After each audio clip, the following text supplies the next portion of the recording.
ചക്ക കുരു വേണം കളയല്ലേ എനിക്ക് കറി വെക്കണം. കളഞ്ഞോ? അതില്ല.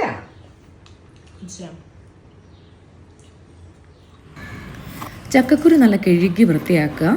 അതിനുശേഷം ചെമ്മീൻ നല്ല കഴുകി വൃത്തിയാക്കി അതിൽ മുളക് പൊടി, മഞ്ഞൾപ്പൊടി, ഉപ്പ് ഇട്ടിട്ട് മാരിനേറ്റ് ചെയ്യാൻ വയ്ക്കുക. ഒരു അരമണിക്കൂർ അത് മാരിനേറ്റ് ചെയ്യാൻ വെക്കണം കേട്ടോ.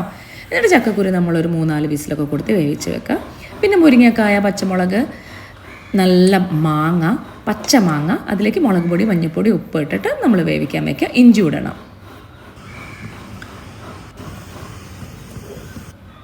അത് നന്നായിട്ട് അവിടുന്ന് വേവട്ടെ. ആ സമയം കൊണ്ട് നമുക്ക് തേങ്ങയിൽ കുറച്ച് ആദ്യം ഉള്ളി ഇടരുത് കേട്ടോ.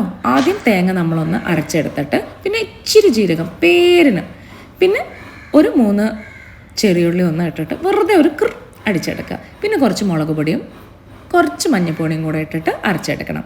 എന്നിട്ട് നമ്മൾ ആ വെന്ത് വെച്ച നമ്മുടെ മുരിങ്ങക്കായ, മാങ്ങ അതിലോട്ട് നമ്മൾ മാരിനേറ്റ് ചെയ്ത് വെച്ച് ചെമ്മീനും കൂടെ ഇട്ടിട്ട് ഒന്ന് വേവിച്ചെടുക്കുക.